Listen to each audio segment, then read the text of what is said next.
Please join me in prayer. Loving and gracious God, be in this place with us all. Stir around us and within us. Stir our minds to know your wisdom. Stir our hearts to know your love. May your Spirit stir within us and twine with our spirits to know your will this day and each day. May the words of my mouth and moreover the meditations upon all of our hearts be acceptable to you and holy in your sight. Christ, our rock, our Redeemer. Amen. You know, I remember the last time I was preaching here. It was back in March. I was preaching to rows of empty pews, except for mine and Joey's family and David, using social media to reach everyone at home. And we had just begun the shutdowns due to the pandemic. Now, here we are in early August, and we're still in the midst of this pandemic. We're still reaching people virtually, while also opening up the pews again to those who wish to come. And the world, in many ways, does feel somewhat separated. Not just because of social distancing, but because of other distances that also divide us. Distances bred by politics, opinions, race, ethnicity, gender, sexuality, age, experiences, you name it. And there might be some division or distance that seems to be coming from it. It might seem to many of us that there's this overwhelming sense of division between us as communities, as a nation, as a world. So as people of faith, in the midst of a world that is filled with divisions and conflict, what can we glean from our faith, from our scriptures today? Well, to be honest, it seems there is plenty, particularly in the scriptures this morning. Now, if one thing can be said about the Bible, is that it doesn't cover up or sweep under the rug when there's conflict, particularly family conflict. Nowhere, I believe, is this more true than in the book of Genesis. Cain and Abel, Sarah and her son Isaac versus Hagar and Ishmael, Jacob and Esau. We heard these stories since our youth. And now we have Joseph and his other brothers.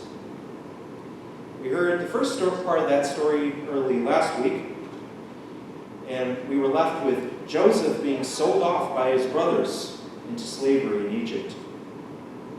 Well, since last week in the reading, into this reading today, a good deal of things have happened. Well, let's face it, a great deal of things have happened.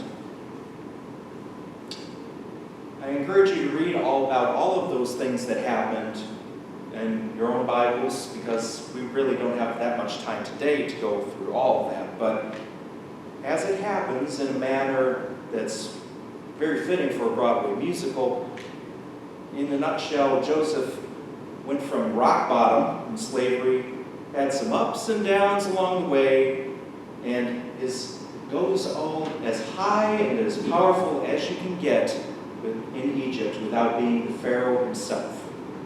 And it's at this height, at this pinnacle, that Joseph finds himself when something happens in the reading today. In the midst of the famines that he had predicted and helped Egypt to prepare for, his brothers come along to come to him, and they're asking for help. His brothers, those very same brothers who threw him in a hole to die, and then changed their mind a little bit and sent him instead off into slavery. Those very same brothers, years later, while not recognizing him, are coming and pleading for help. So what does Joseph do? What might we expect him to do? Does he take this opportunity to exact his revenge upon his brothers for his enslavement? Does he imprison them under false pretenses and a false charge to enslave them as he had been? Well, not exactly. In fact, Joseph does something quite different. When faced with these very same brothers who had done this to him, he reveals himself to them and embraces them. Sure, he does seem to have a roundabout way of doing it after a few visits, but he does, at this point, take this opportunity that he has been given to mend the rift that had been created between him and his brothers so long ago, to create a renewed relationship with them, to lift them and his people up in this challenging time. He breaks down that wall and bridges the divide to create a renewed relationship. In the Gospel according to Matthew today, we see another example of division. Jesus has traveled to the region we are told is between Tyre and Sidon, west of the Sea of Galilee. Now, this is not an area that is in his usual region of travel in Judea.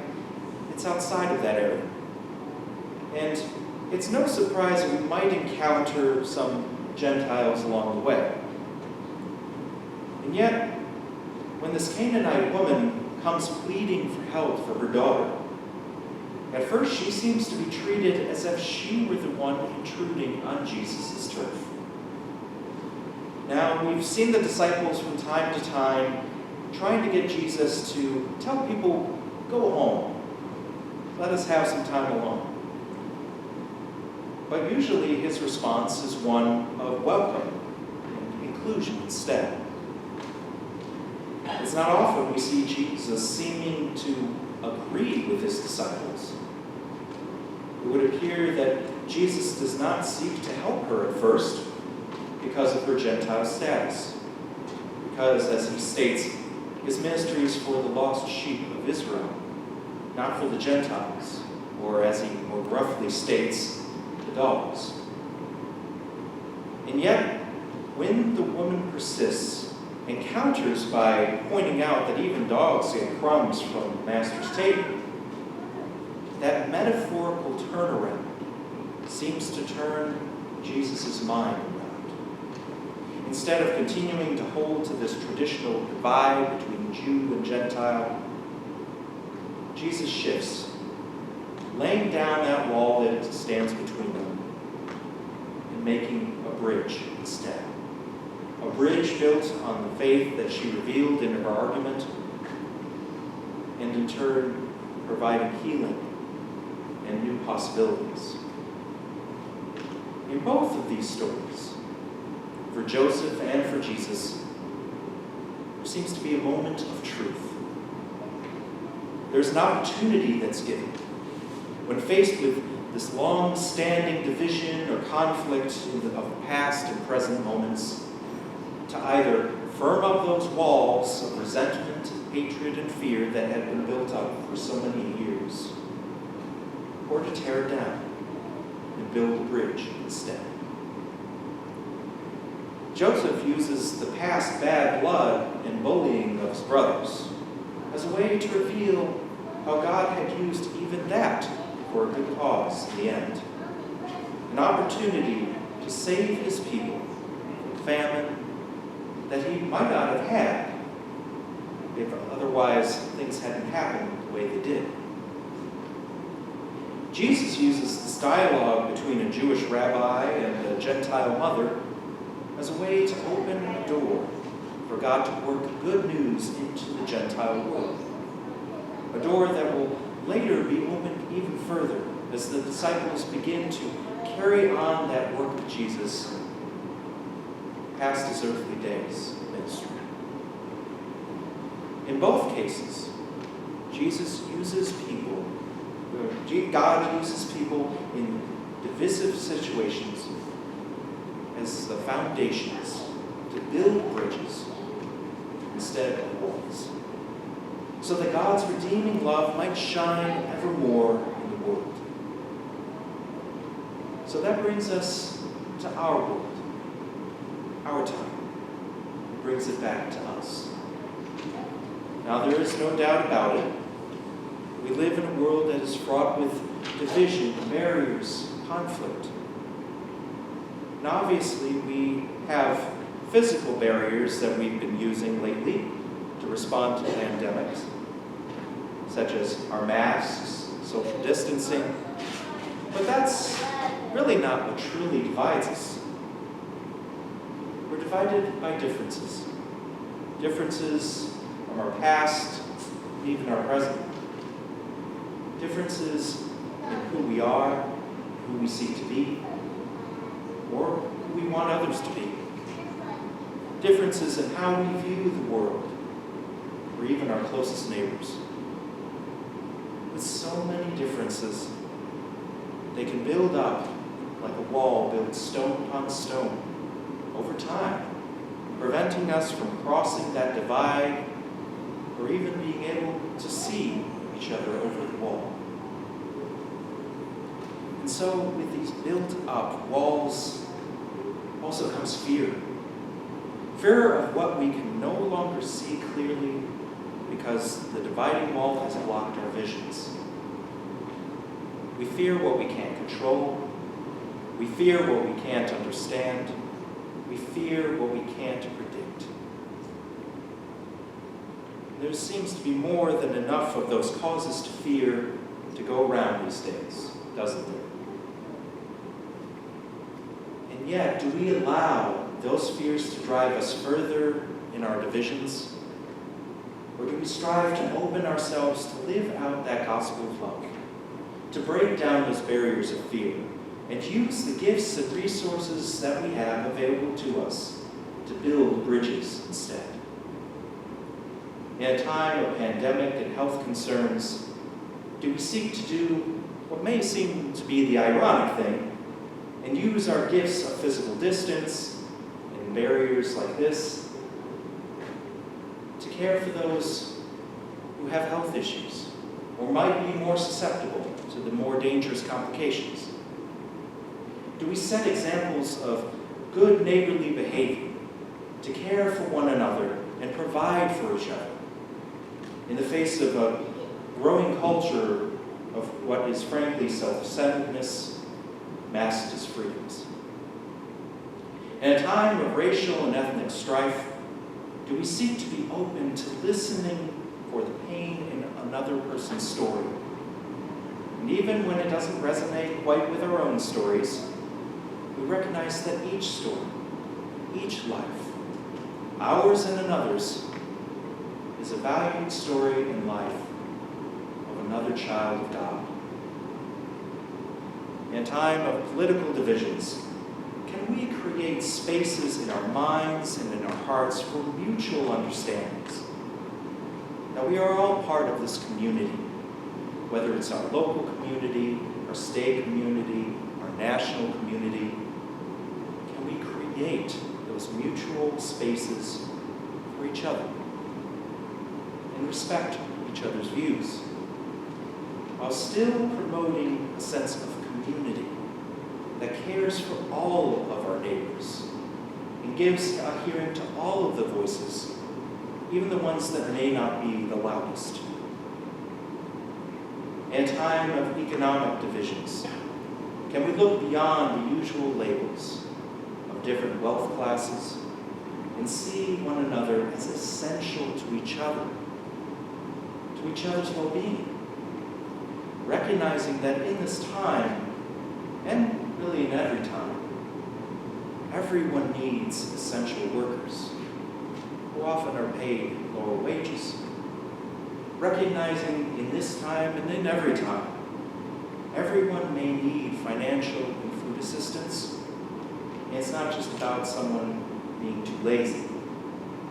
Recognizing in this time and in every time that there are those who are wealthy who may just be the ones who who can most easily share their gifts to invest in cash-strapped communities and businesses. Recognizing in this time and in every time that we don't need to view each other as classes against each other, that we can promote the gifts that each of us has. Each of us has to share, to lift up one another and as a whole. In a time of all of these divisions, can we look to our God who creates, redeems, and sustains us all, to be open to everyday opportunities to build bridges, to create stronger communities, to share the love for one another that we have been so graciously given. At a time when we are being pulled away in so many different directions, what are we hearing God pulling us toward? Now, I'm not trying to give easy answers to any of you, because it's not easy work. It's actually hard work, but it's good work.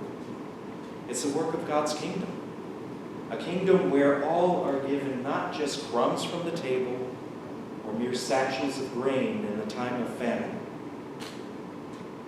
but an abundant feast. A feast where all are filled, regardless of where they come from or what we've done in the past. A feast, not a famine.